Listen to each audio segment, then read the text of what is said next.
Hey guys, how is it going? Today we're gonna have another video, not a Triumph related video. I have a confession to make. I met that beauty and I fell in love. I know. She's 26. I know she's a little bit young for me. I'm 46, almost. Actually, tomorrow I'm 46. And she's 26, so she's a little bit young for me. But what can I do? I fell in love with her 6 years ago, and she didn't want to be with me at that time. But I waited and I waited and I waited, and actually now somehow we got together, and I'm really happy about that. It was just coincidence that we met again 6 years later, but now we can be together forever.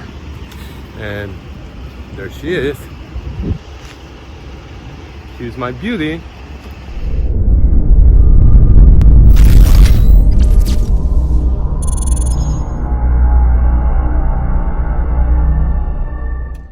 Okay, so here she is. She's 1994 Jeep YJ Wrangler, and as you can see, with the Renegade trim. And she belonged to our neighbor here who was working in this unit here, and she was parked in that corner over there for 6 years. So I asked the neighbor 6 years ago if I can buy it. He first said no, he wasn't selling it. Then he told me some stupid price, and I said, you know what, I'm sorry, I can't get her. But then she sat here for 6 years. She was running every once in a while, but never left the yard for the last 6 years. And now recently the neighbor had to move, and he actually had lots of cars here in the back of the shop, and he scrapped most of them, and he wanted to scrap this one too. So I actually saved her just before the tow truck came to pick her up and take her to the scrapyard. So I'm lucky, because I really had a crush on her for a long time. So anyways, I tried to start her the other day. She didn't start, and I just let her be for a while. But today, it's a week later, I think, after I parked her here just behind the garbage bins, you see. And I think today we're gonna make some effort to start it. I've done a little bit of a research in the meantime, and my friend Eugene also, who gives me tools every once in a while, he has 7 or 8 of these, so he has a lot of experience, and he told me the first thing to check is the fuel pump, because these are notorious for problems with the ground on the fuel pump. And of course I turned the ignition on the other day just to see if the fuel pump was gonna come on, and it didn't. I didn't hear anything, so I definitely know that the problem is the fuel pump, at least one of the problems. Maybe she has more problems. I'm just gonna walk around as I'm talking so you can see the rest of it. So she might have other problems too, we never know, but for sure we know that the pump is not running. So first we're gonna go and try and solve this problem, and then if she starts, we're gonna see what else we need to do. So inside you see red interior. I'm pretty happy with the interior. It's actually dirty, but not in a very bad shape. It's actually pretty good. It has red carpet too, and the floors, I looked at them the other day. The floors actually look good. There's no rust. I mean, there's surface rust, but there's no holes in the floor. And according to the neighbor who sold it to me 10 years ago, this car has been restored and never driven after that. So even the frame has surface rust, but I didn't see any cracks or anything. Of course, I wasn't able to go all the way underneath, but like here, I know that if it has problems, they would be here maybe. But anyways, if we are able to start it, we're gonna put it on the lift, and then we're gonna inspect it better in and out and underneath and everywhere. So one of the tires is a little flat, but only a little, only on the bottom. The rest is nice and round. So anyways, let me get the hood open and I'll show you what's underneath. Under the hood, it's the 4-liter 6-cylinder straight engine, and I don't know, didn't start. So what I did actually the other day was I cranked it a little, and she cranks but nothing happens. And I opened here this cap on the fuel rack here for the ignition, and there was no pressure at all. So for sure we have problems with the ground for the pump. So I'm gonna tell you a little bit more. I did a little bit of a research on that, and other people had these problems and they discussed it in forums and stuff. So we're gonna follow their advices and I'm gonna tell you what we're doing. But first I want to see how the liquids are, the oil and the coolant, and then we're gonna go from there.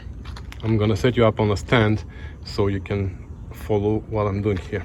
It's a little windy, so if there's wind noise, I'm sorry, but we are outside, and for now I can't park her inside anyways. Okay, so looks like the steering fluid is full, which is good. This is dry, there isn't much. Okay, we don't have much coolant, but you know, I'm gonna attempt to start it, and if it starts, then I'm not gonna keep her running for long, and we're gonna add coolant. For now I don't want to touch it.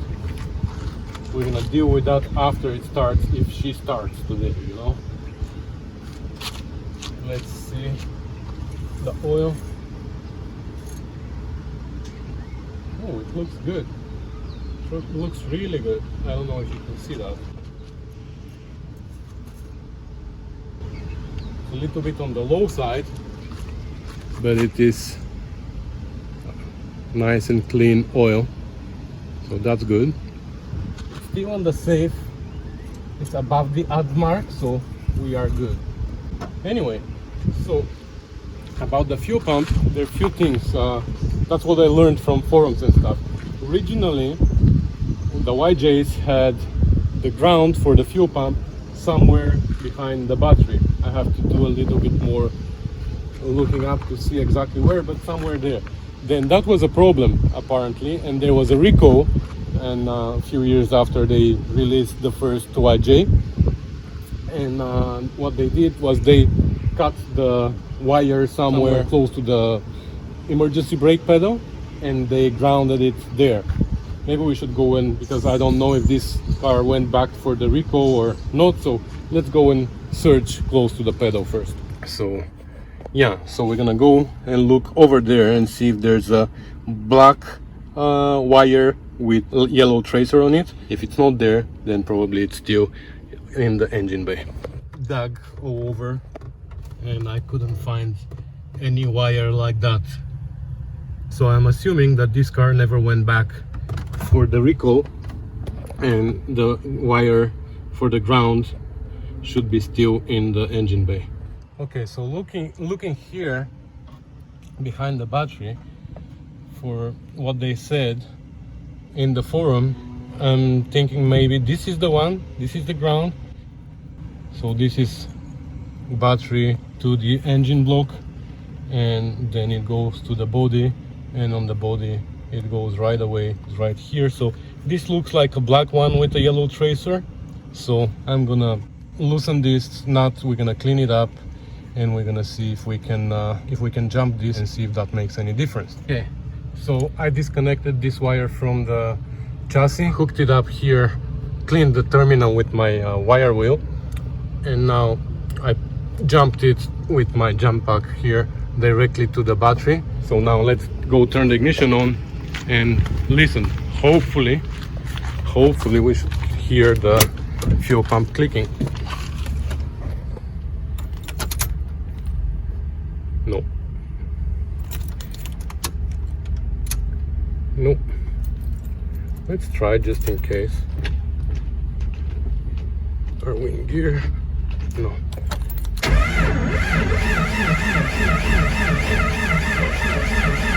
No. No way. So unfortunately, that's not the, either this is not the wire that they're talking about, or, but I'm pretty sure this is what they were talking about, or the actual fuel pump is bad, or the connector or something. So we might need to drop the gas tank and take a look at that.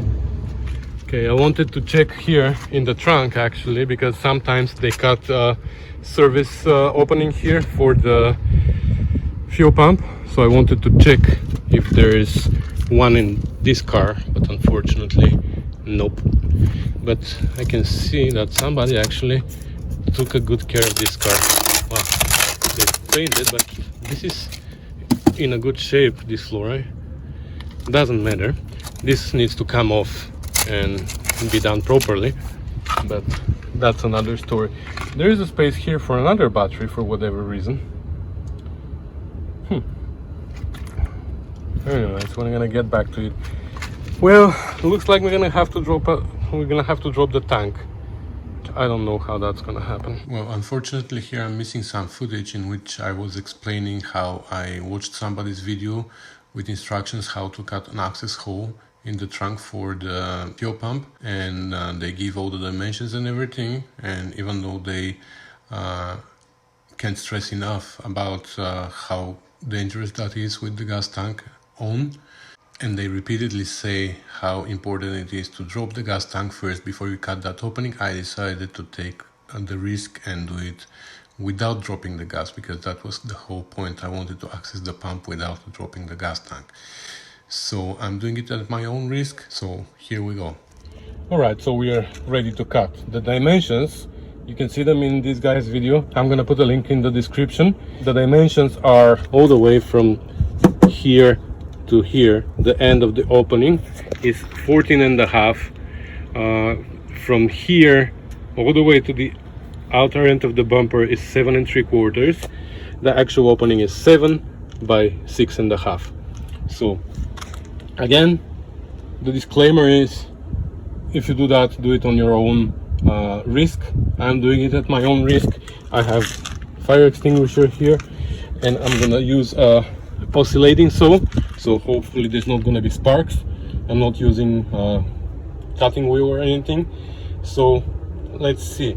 The distance to the gas tank is really small, and there's wires on top, there's hoses. So again, I'm doing that at my own risk. Don't do that at home.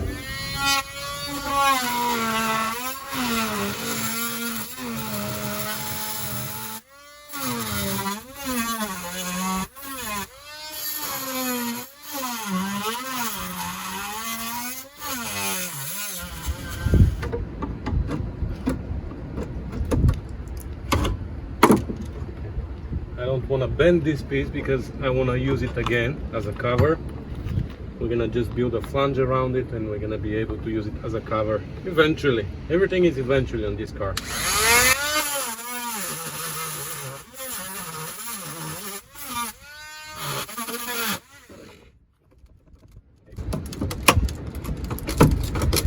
That's interesting. When I watched that video, this wasn't there. So anyways, we can cut this, no problem. But I already have access to the wires, I think. And I can see here the ground wire is ground wire, I guess. I think this is the ground wire. You know what?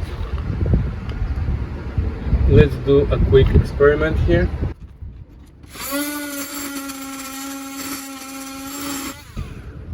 I just cleaned this up, and I'm gonna run now wire. I'm gonna run ground directly from the battery. Give me a second. Okay, I'm gonna go turn the ignition on, and I'm gonna ground it here to see.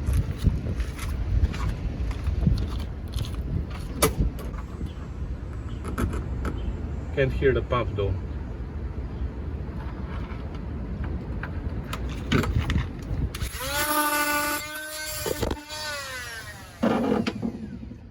Oops, sorry. All right, so that didn't work. I grounded it here. Because this was soldered here somewhere, can't even tell where, but it was like as soon as I touched it, it snapped.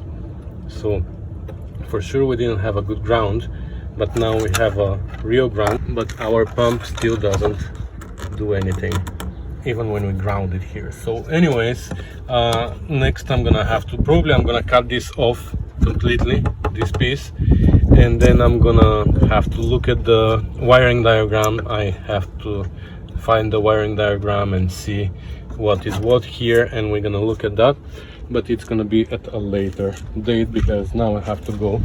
I have my girlfriend waiting inside my truck.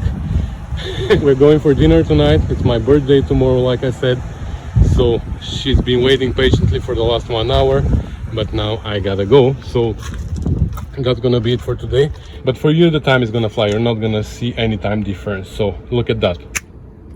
You see, I told you. It's a few days later and we're back here to test the Jeep, and you didn't notice any time delay. So meanwhile, I did some research, and what I found is that this relay here, the second relay, is the one for the fuel pump, which means that we can check. Now actually what happened is I actually lost the keys for the Jeep, so I can't turn the ignition on. So but we could test here if there's power. I haven't tested yet, but I guess there shouldn't be power here on this pin. Oh, there is. So there's power coming to the relay, and on this relay, I don't want to explain exactly how relays work. This will be a subject for a different video. So I'm not going to explain how a relay works. I'm just going to tell you that when this relay operates, when you turn the ignition on, the power should be transferred from here, where we already have power, even though the ignition is off. There you go. It should come here. If I had the ignition key, I would turn the ignition on and see if this relay clicks, but in this case I can't. But what I can do is I can jump power to this port here and see if the pump is gonna start working. First of all, we need to have the pump grounded, right? So we're gonna connect the ground here to the pump, and we're gonna jump power to here. So with this, my tool is connected to the power and ground, and now if I press this button, as you can see here, if I press the button, it's upside down, but if I press it, it gives me power to the tip here. So I can jump it and listen for the pump to start working. So now we have power to the pump eventually, but I don't hear anything. The voltage drops though, which means that this power is getting used somewhere, and I'm assuming the pump is just seized, because when I connect it like that, this is 12 volts from the battery. I don't know if you can see it, but if I touch it there, now we have ground. Through the pump we see ground, and now we have 10 volts, and the longer I keep it, the longer it goes down, which tells me that the pump is trying to operate, but it's not operating. So what I'm gonna do is, actually here I have this jumper also. This is power, so if I touch it there, see, that's power.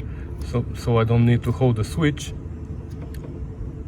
Now we have permanent power there going to the pump, and we're gonna go test it at the back and see if that's the case, and listen. I don't hear anything, do you? But now if we disconnect the ground, you see, it's sparking.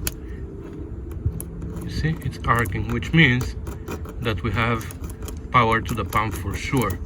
And I can even feel this alligator clip starting getting warm, which means that there is resistance and something is trying to happen, but nothing happens. So what I figure is we need a new pump anyways, or at least we have to pull this one out and see if we can unseize it, but I don't think so. I'm just gonna check and see how much a pump is, and maybe we should do that. We're gonna replace it and we're gonna go from there. So that's gonna be it for today, I think. Meanwhile, I checked on this situation here. There is a kit available that I can buy, that I can reinforce the frame here, This one is like far gone.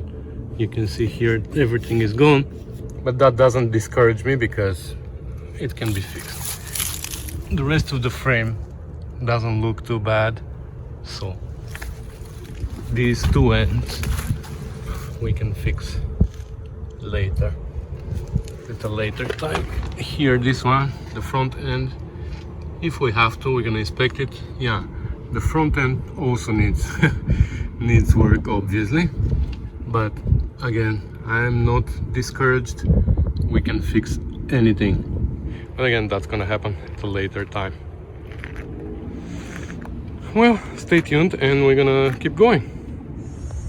Okay, just out of curiosity, I wanted to check here if there is pressure, and of course there is nothing, but you know, maybe the pump was quiet, you know. Anyways, turns out it's not as expected. So anyways, we're gonna close this check valve and we're gonna be back